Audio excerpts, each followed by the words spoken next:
BJP শাসন চলছে, এই শাসনকালে সাধারণ মানুষ কিভাবে আছে, তাদের সমস্যা কি হচ্ছে, বা আগে যে বামফ্রন্টের শাসন ছিল তখনকার থেকে এখনকার পরিস্থিতির কি কি পরিবর্তন এসেছে? দেখুন, খুব সংক্ষেপে ত্রিপুরার যে হঠাৎ করে বিজেপি কিভাবে ক্ষমতা দখল করলো সেটা বললে পরিষ্কার হয়ে যাবে। গত 7 বছরের বিজেপি শাসন, সে শাসনে ত্রিপুরাজ্যের মানুষ, সেখানকার সাধারণ মানুষ কীভাবে আছেন। 18 বিধানসভা নির্বাচনে যখন বিজেপি ক্ষমতা লাভ করে, তার আগে ত্রিপুরাজ্যে কোনো একটা পঞ্চায়েতের মেম্বারও বিজেপির ছিল না, এবং তার 5 বছর আগে 2013 সালের যে বিধানসভা নির্বাচন, বিজেপি 7টা বিধানসভা কেন্দ্রের মধ্যে কয়েকটাতে প্রতিদ্বন্দ্বিতা করেছিল। এতে সব মিলিয়ে 2 থেকে 2.5% ভোট পেয়েছিল। তো সেই বিজেপি 2013 পর 5 বছর শেষে 18তে কীভাবে ক্ষমতায় চলে আসলো। 2014 সালে কেন্দ্রে বিজেপি সরকার এসছে, নরেন্দ্র মোদী প্রধানমন্ত্রী হয়েছেন। তো তাদের টার্গেট, তখন দেশে কেরালার সরকার হয়নি, একমাত্র বামফ্রন্ট সরকার ত্রিপুরাজ্যের মধ্যে। ত্রিপুরাজ্য শুধু নিজের রাজ্যের মধ্যে বিকল্প কর্মসূচিতে বামপন্থী চিন্তাধারার মধ্য দিয়ে রাজ্যের সমস্ত অংশের মানুষের বিকাশের জন্য কাজ করছে না। তৎকালীন বামপন্থী ফ্রন্ট সরকার সারা দেশের জন্য বিজেপির যে কর্পোরেটমুখী জনবিরোধী তাদের কর্মসূচির তার বিকল্প বা তার বিরোধী এরকম একটা সরকার, এরকম একটা সিম্বলে পরিণত হয়েছিল। কাজেই ত্রিপুরাজ্যের বামপন্থী ফ্রন্ট সরকারকে যে কোনোভাবেই হটাতে হবে। তার সাথে একটা কমিউনিস্ট পার্টির সরকার, তাকে টিকতে দেওয়া হবে কেন? তো 2018 যে বিধানসভা নির্বাচনে তাদের মূল ক্যাম্পেইনটা ছিল এই যে 25 বছরে লাগাতার বামপন্থী ফ্রন্ট সরকারের বিরুদ্ধে একটাও নেতিবাচক প্রচার ছিল না। প্রচার ছিল এরকম, বামপন্থী ফ্রন্ট সরকার সারা দেশের মধ্যে মাত্র একটা, দ্বিতীয় কোনো শক্তি নেই তাকে সাহায্য করার। ছোট্ট রাজ্য, তার কোনো নিজস্ব রিসোর্স নেই, তাকে নির্ভরশীল থাকতে হবে কেন্দ্রীয় সরকারের। আর যদি কেন্দ্রীয় সরকার যদি তাকে সহযোগিতা না করে,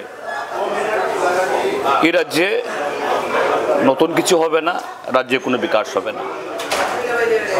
আর কেন্দ্রে যেহেতু এখন বিজেপির সরকার আছে, রাজ্যেও যদি বিজেপির সরকার হয় তাহলে একই দলের সরকার হবে, তাদের ভাষায় ডাবল ইঞ্জিনের সরকার হবে। তো বামপন্থী ফ্রন্ট সরকার তারা শিক্ষা হোক বা স্বাস্থ্য, কর্মসংস্থান, গ্রাম উন্নয়ন বা নগর উন্নয়ন বা পশ্চাৎপদ অংশের উন্নয়ন, যাবতীয় সব কিছুই ডাবল হবে। এবং সেরকমভাবেই তাদের যে নির্বাচনী ইশতেহার সাজানো হয়েছিল, যাকে নাম দেওয়া হয়েছিল ভিশন ডকুমেন্ট, 299টা প্রতিশ্রুতি, সব কিছু ডাবল। এমনকি কর্মচারীদের বেতনও ডাবল হয়ে যাবে। এবং ছোট্ট ত্রিপুরাজ্য, সেখানে প্রথম বছরেই 50,000 সরকারি চাকরি হবে। আর পরবর্তী 4.5 বছরে, এই 4 বছরে আরও 6.5 লাখ চাকরি, সব মিলিয়ে 5টা বছরে 7 লাখ চাকরি হবে। অর্থাৎ এভাবে একটা প্রতিশ্রুতির একটা পাহাড় দাঁড় করে দিয়েছিল। আর তার 1 বছর আগে থেকেই পালা করে প্রত্যেক পক্ষে, অর্থাৎ একটা মাসে প্রথম পক্ষে যদি একজন মন্ত্রী আসেন, দ্বিতীয় পক্ষে আরেকজন মন্ত্রী আসেন, এইভাবেই একটা পরিকল্পিতভাবে এসেছিল। তো ত্রিপুরাজ্যের মধ্যে 25টা বছর লাগাতার বামপন্থী ফ্রন্ট সরকার, ছোট রাজ্য, কেন্দ্রীয় সরকার একদিক থেকে মানে কেন্দ্রের মন্ত্রী, আরেক দিক থেকে ভারতীয় জনতা পার্টি। আর সে সময় তো আরেকটা ঘটনা ঘটেছিল যে ত্রিপুরাজ্যের বিধানসভাতে তখন কংগ্রেসের 10 জন বিধায়ক ছিলেন, বাকি 50 জন বামফ্রন্টের। এই 10 জন বিধায়কের মধ্যে 2 জন বাদে প্রায় সবাইকে এই বিজেপিতে তারা জয়েন করিয়ে নিয়েছিল। তার আগে অবশ্য তারা তৃণমূল হয়ে যান, তৃণমূল থেকে তারা সবাই বিজেপিতে চলে যান।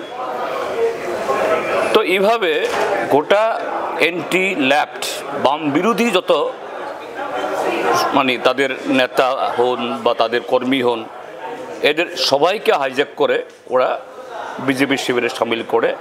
আর পুরো ক্যাম্পেইনটা হলো বামপন্থী ফ্রন্ট সরকারের চাইতে 2 গুণ 3 গুণ 4 গুণ কাজ হবে। এইভাবেই যে 18তে এদের জয় হাসিল করেছিল। কিন্তু এটা স্বাভাবিক যে ভারতীয় জনতা পার্টি তাদের নীতির মধ্যেই আম জনতার জন্য সেরকম কোনো উন্নয়নমূলক বা এই মৌলিক মানুষের সমস্যা সমাধানের কোনো কর্মসূচি নেই।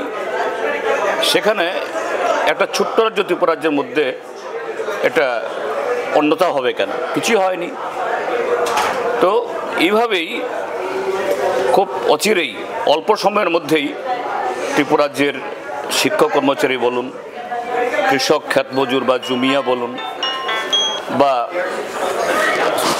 যুবকরা বলুন, যাদেরকে খুবই লোভ দেখানো হয়েছিল, তাদের মহৎচ্যুতি ঘটে।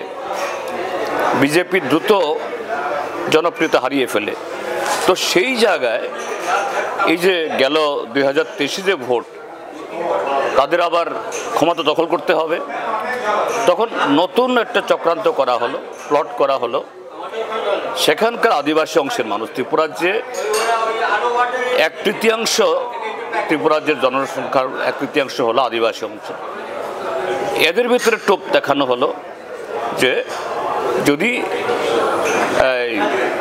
এই তাদেরকে স্লোগান তোলানো হলো গ্রেটার ত্রিপুরা ল্যান্ড, অর্থাৎ আদিবাসী এলাকা, যেটাকে ত্রিপুরাজ্যে বলা হয় TTADC, Tripura tribal areas autonomous district council. এই ডিস্ট্রিক্ট কাউন্সিলে এই এলাকাকে নিয়ে পৃথক রাজ্য হবে। এইভাবেই ভোট ভাগাভাগি করে এই 2023 ভোট তারা জিততে পারে। এবং মাঝখানে ত্রিপুরামথা নামে একটা দল তৈরি হয়েছিল। এই ত্রিপুরামথা রাজবাড়ি, যে ত্রিপুরাজ্যের প্রাক্তন সামন্ত রাজার ঘরের ছেলে, তাকে নেতৃত্বে বসিয়ে, যদিও সেরকম সরাসরি তাদের মধ্যে কোনো নির্বাচনী আতাত হয়নি, সমঝোতা হয়নি, কিন্তু সমঝোতা হয়েছিল অন্যভাবে, যে বিজেপি বিরোধী ভোটটাকে ভাগ করো। এতে যে মহৎচ্যুতি ঘটে, যে সমস্ত লোকগুলো বিজেপি থেকে ফিরে এসেছিল, তারা বিজেপি বিরুদ্ধে ভোট দেবে এবং তাদের একটা ভালো অংশ বামপন্থীদেরকে ভোট দেবে। এই বামপন্থী ভোটকে ভাগ করে যেটা রাস্তা করে। এবং এক্স্যাক্টলি 2023 ফলাফল যদি বিশ্লেষণ করে দেখা যায় যে 18 ভোটের চাইতে 2023 ভোটে বিজেপি 11% ভোট কম পেয়েছে। মাত্র 39% ভোট পেয়ে 32টা সিট দখল করে তারা কোনো রকমের সরকার হয়েছে। এবং এই 39% ভোট পেয়ে জেতবার পেছনের কারণ হলো সেই ত্রিপুরামথা, যারা পৃথকভাবে শুধু আদিবাসী এলাকাতে নয়, যেখানে আদিবাসী জনসংখ্যা কম, অল্প, সেখানেও তাদেরকে ভোটে দাঁড় করিয়ে এই ভোট ভাগাভাগি করিয়ে তারা জিতেছে। এবং এইভাবেই এই সরকার হয়েছে। এবং কিছুদিন বাদে সেই ত্রিপুরামথা যারা তারাও বিজেপির বিরুদ্ধে সোচ্চার ছিল, তারাও এখন সরকারে জয়েন করেছে।